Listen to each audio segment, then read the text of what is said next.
All right, everybody.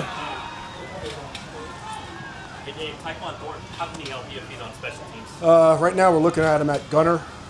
Seeing if he can play there. He's getting a lot of reps everywhere. He's getting some punt return reps.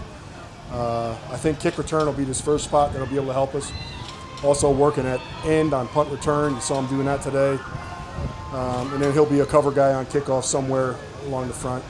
So, he keeps advancing on the offensive side of the ball. We'll find a way to get him on the field on special teams.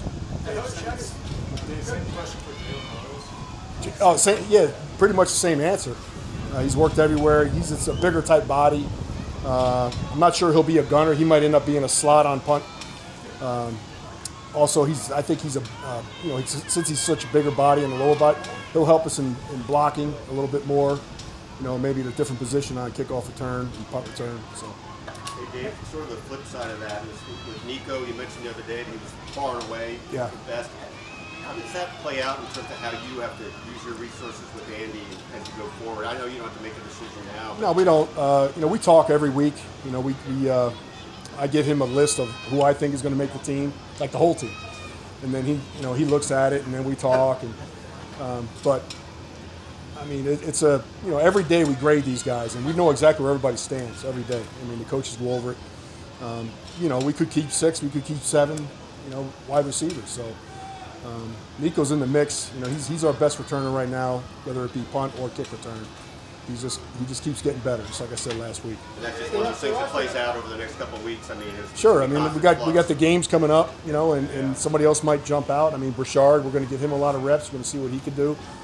Tyquan. He's special teams is going to be a factor when it comes right down to it. Always is every year. The roster numbers kind of forced you to make the decision at the punter earlier than you wanted, but what did you see with Matt to make it clear that this guy?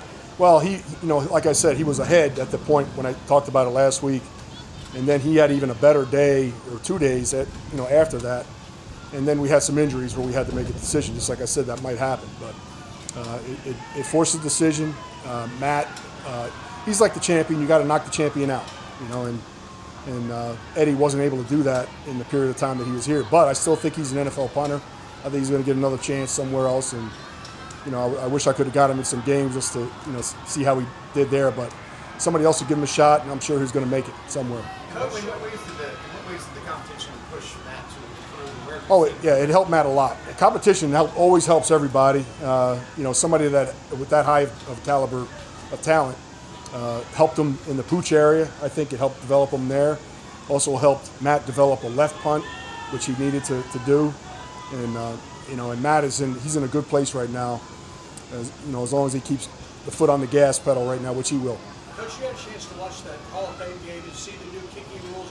What did you think about it, and why weren't you at the White House? You're the coordinator. All right, the White House thing. I didn't even know Bucker was going. If you tell you the truth. I know Andy, Coach Reed knew. I'm sitting at home because we had a day off, and all of a sudden I see Bucker on television with the president. I go, what? Was this old? But, it was he did a great job, I thought. He represented himself well, represented the Chiefs well, and he looked great up there. So, it was good job by Bucker. It would have been cool to be with him, but that's fine. What was your other part? You got me with that the Bucker question. You had it. Oh, the kickoff return, yeah.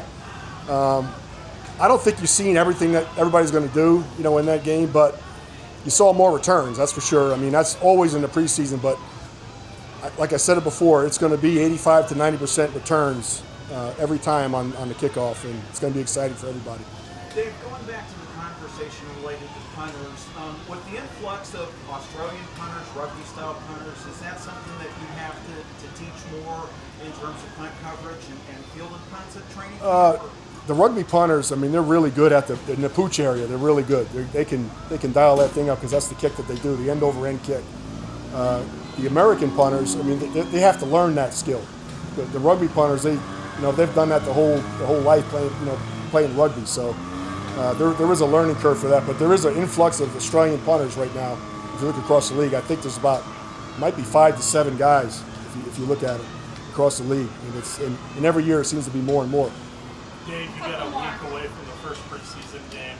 What are kind of the checklist things you want to do over the next week to Yeah, we want to make sure that's a good question. We want to make sure we cover every situation because you never know what's going to come up, and we go over it, and we have a lot of walkthroughs in the afternoon where you don't see us working on hands team or onside kick, all those different scenarios, and there's thousands of them on special teams. You know, we have to be sure that we're on those, and every group's got to do it. It's not just the ones. You know, you finish a game, you know, your hands team is going to be your 14 guys, so they need to know, you know, what to do, how to line up, and everything that goes along, which is a lot. It's a good question. Dave, you said Matt goes full throttle all the time. You're going to try Who? Matt goes high energy all the time. Is Matt? Matt, Matt or Isaac? Yeah. Are you going to try to... Oh, as far as him covering and stuff and covering kicks? Yeah. I mean, I don't want him, you know, especially in the preseason, I don't want him, you know, getting down there covering kicks, but he'll cover. If he knows he didn't hit a punt well, he's like the first one down the field to cover. So that says a lot about him. So he can still do that? he could do it. If he have to have it, he'll do it. But I don't want him doing that on a regular basis. We can't afford to, especially during the preseason, we can't afford to lose him. He's got a football player mentality, which is good. Thanks, Coach. All right, thanks.